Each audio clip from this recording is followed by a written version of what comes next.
Alors Benjamin Sixon, on vous connaît donc je disais depuis Nouvelle Star il y a presque 15 ans, mais c'est seulement votre deuxième album. Vous n'êtes pas un garçon pressé, vous, j'ai l'impression. Non. Non, tranquille. Oui, non, pas tranquille, mais pressé, très pressé en plus. Donc très contrarié alors. Ah bah c'est ça.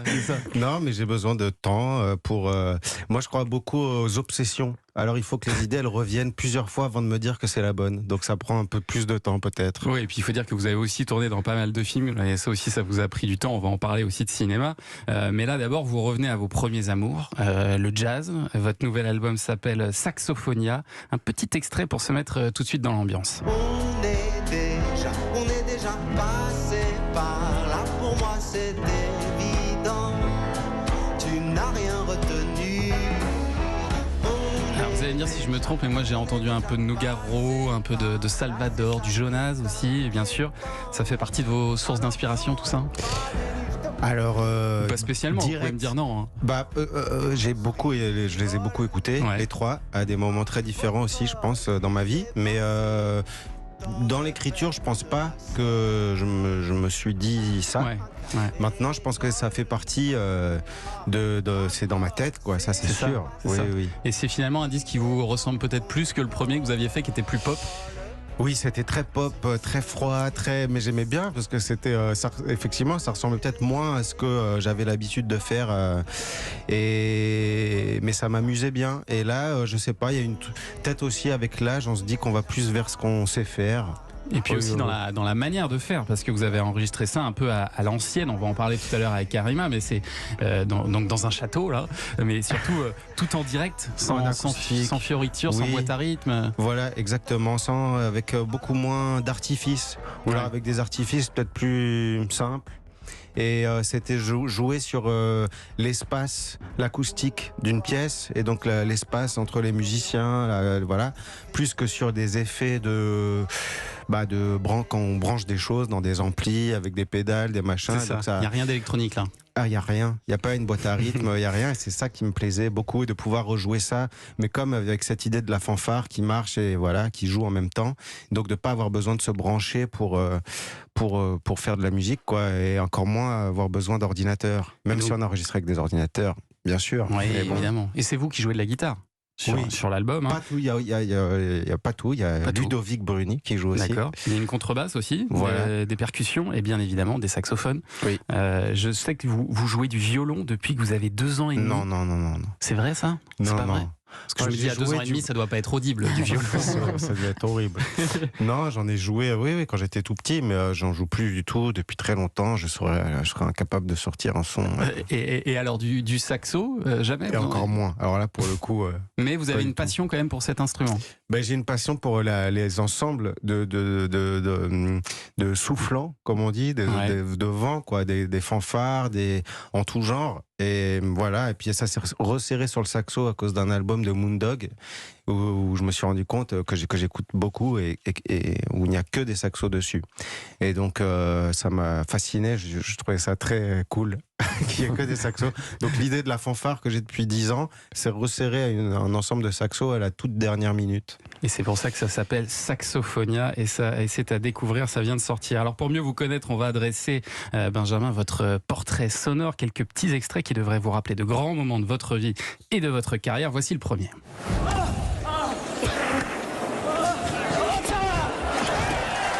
Extraordinaire point. Chang est à genoux. Ah, c'est fantastique. Ouais.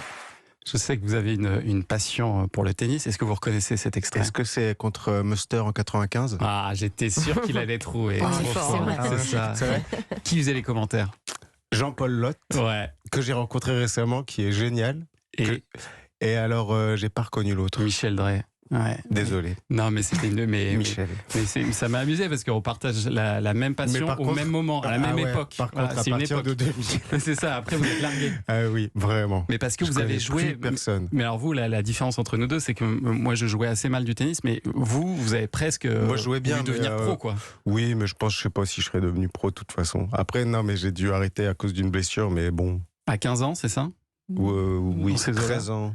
Et du coup, vous avez laissé tomber le tennis et c'est là que vous avez décidé de vous mettre à la musique. Je m'en suis rendu compte il n'y a pas très longtemps que ça s'est fait un peu à ce moment-là. Il y avait un petit moment charnière là, mais avec d'autres moments, c'est à l'âge aussi où je pense on fait des nouvelles choses. Mais oui, vers 15 ans.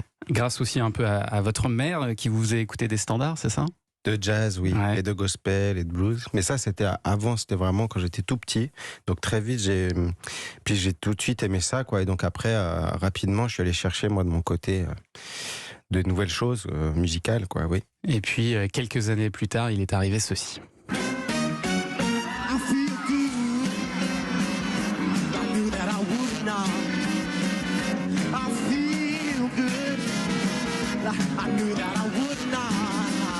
Là, on est en 2008. On vous repère sur votre MySpace pour participer à la Nouvelle Star et vous allez jusqu'en finale face à Amandine Bourgeois. Ça, c'est un son de la finale, je crois d'ailleurs. Vous avez repris I Feel Good. Ouais, vous avez oublié. C'était vachement bien. Et en tout cas, du jour au lendemain, vous devenez une star, une nouvelle star. Ça fait quel effet? Comment vous l'avez vécu? Je pense sur le moment bien, parce que sans me rendre compte, ou alors en voulant pas trop voir, parce que justement je me rendais compte un peu de la violence, même si c'est positif, si c'est un succès, il y a quelque chose qui reste un peu où je sais pas, je me dis bon, c'est pas mes chansons, c'est des reprises, il y a un truc qui vaut, c'est pas moi, qui est faux. Il y a un moment, je me suis vraiment dit oui, non, c'est faux. D'accord. C'était un mécanisme de protection, c'est ça. Et pas la tête qui éclate un peu à ce moment-là? Oui, je voulais seulement dormir. Vous voulez tendre sur l'asphalte. Mais c'est peut-être ça l'effet, quoi. C'est un peu de se renfermer un peu, mais bon, c'est comme ça. Et c'est ça qui a fait qu'après, j'avais 20 ans, 21 ans, et puis il y a eu tout un peu d'un coup. Parce que j'avais tourné des films aussi avant, qui sont sortis pendant.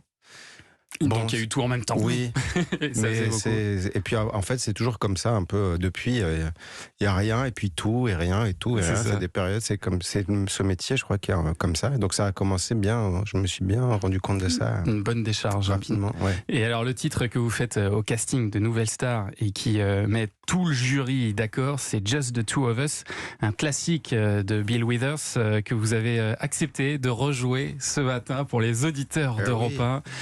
Et pour Frédéric, pour Karima, on est en extase, on est content comme tout, on est heureux. C'est un très beau cadeau que vous nous faites, Just the Two of Us par Benjamin Sixou.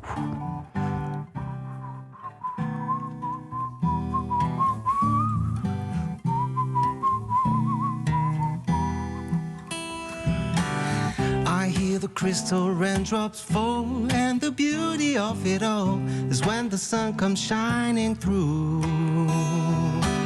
to make those rainbows in my mind when I think of you sometimes, and I want to spend some time with you. Just the two of us, we can make it if we try. Just the two of us, just the two of us, just the two of us, building castles in the sky. Just the two of us, you and I. We'll look for love, no time for tears. Wasted water, all that is, and they don't make no flower grow. Good things might come to those who wait, not to those who wait too late. We gotta go for all we knew. Just the two of us, just the two of us. Ooh, just the two of us, just the two of us, just the two of us. I hear the crystal raindrop fall on the window down the hall, and they become the morning dew. And darling, when the morning comes and I see the morning sun, I wanna be the one with you. Oh, just the two of us, just the two of us. Ooh, just the two of us, just the two of us, just the two of us, just the two of us, just the two of us. chance. Oh, c'est magnifique. Merci beaucoup, Benjamin Sixou. Très beau cadeau ce matin pour tous les auditeurs d'Europe 1. C'est un bonheur. Le temps de vous remettre d'ailleurs. J'ai une petite question d'un auditeur d'Europe 1 au téléphone. Salut Thomas, salut Benjamin, ici Philippe Manœuvre. Alors, j'ai une question pour Benjamin. Benjamin, on se connaît depuis 2008 quand tu as fait la Nouvelle Star, où j'étais juré. Et donc, je voudrais savoir, cette Nouvelle Star, 14 ans après, c'est un bon souvenir ou un mauvais souvenir? Merci de ta réponse. Merci Philippe Manœuvre pour ce petit clin d'œil. Oui, ce qui prouve qu'on ne s'est pas beaucoup parlé depuis, malheureusement, à mon grand regret. C'est un très bon souvenir, Quand surtout même. avec Philippe, qui est pas pour rien d'ailleurs, parce que vraiment ça donnait envie, quoi, Ah ouais, de c'est savoir vrai. qu'il était dans le jury. Ah Ça a oui. participé à l'envie de le faire. Ah oui. Et aujourd'hui, vous conseilleriez à un jeune talent, un jeune artiste de faire un télécrochet parce qu'il y en a beaucoup d'autres. hein. Non. Ah, c'est vrai? Non, je sais pas. Ça dépend de. Non, par contre, alors ça c'était pour rigoler. Par contre, je pense qu'il faut pas le faire tant qu'on n'a pas fait de concert, Ah oui. tant qu'on n'a pas une vie de chanteur, musicien déjà avant, quoi. Je pense que de commencer, je trouve ça bizarre toujours quand on me demande ça. Enfin, quand j'entends des gens qui veulent faire ces émissions alors qu'ils n'ont pas encore Juste chanté. parce qu'ils ont quoi. une belle voix, quoi. Voilà. Je pense que c'est pas. Il faut d'abord. Un peu de bouteille. Exactement. Allez, autre extrait sonore, écoutez ça. Ça va, il a rien? T'as mal où? Allez, viens, on va à l'hôpital. Et si vous voulez, moi je peux vous accompagner. Hein. Ouais, puis on se fait un ciné après. Pour un flirt Allez, on y va. avec toi, je ferai n'importe quoi. Mais tu veux pas te taire, s'il te plaît, tu fais mal à la tête là. Un premier rôle dans ce film comédie musicale qui a été réalisé en 2011 qui s'appelle Toi, moi, les autres. Vous jouez aux côtés de Leïla Bekti et Cécile Cassel. Dedans, vous jouez la comédie, vous chantez, vous dansez. C'est un super souvenir, ça, non? Ah oui, et puis ça a duré très longtemps. C'est un projet sur 2 ans. Il y a eu beaucoup de répétitions. Il y a eu un tournage, puis on a retourné quelques mois après. Puis il y a eu une grande tournée après pour le montrer. Enfin, ça a été très très long aussi, quoi, Ouais. de 2009 à 2011. Et donc c'est un très grand souvenir. Et puis après, avec Audrey Strogo, la réalisatrice, on s'est beaucoup. Elle est très fidèle, et donc on a beaucoup retourné. On a fait 5 projets en tout. Ah ouais. Des films, il y a une série pour Arte aussi, et puis ces films à elle tourne beaucoup. Et donc voilà, il y a Et eu... vous-même, vous tournez beaucoup finalement. Vous avez fait beaucoup de films. Je regardais votre filmographie. Qu'est-ce que vous préférez au fond, jouer ou chanter? Ah non, les deux. Les deux. Mais ça dépend. Choisissez pas. Quand il y a des beaux projets, c'est les beaux projets, quoi. Ouais, Donc, et d'ailleurs, cette année, vous avez monté les marches du Festival de Cannes. Ça aussi, c'est quand même la classe pour le film d'Arnaud Desplechin, Frères et Sœurs, avec Marion Cotillard, Melvin Poupeau. Vous incarnez Fidèle, le 3e frère qui a toujours un grand sourire. C'est ça, entre les deux autres, c'est ça? ouais. Qui est un peu celui qui tempère entre les deux grands qui se font la guerre. C'est ça. Mm. Et donc, le cinéma, vous allez y revenir dans les mois à venir. Vous avez des projets aussi? Là, non. Là, c'est vraiment l'album, La Saxophonia, les concerts, et un premier concert à la Nouvelle Ève, le 20 septembre, et puis il y en aura d'autres, et puis faire un autre album, et voilà. Et puis on va écouter d'ailleurs tout à l'heure, vous nous ferez un autre cadeau avec un extrait de cet album Saxophonia qu'on va découvrir avec vous en live. Merci beaucoup Benjamin.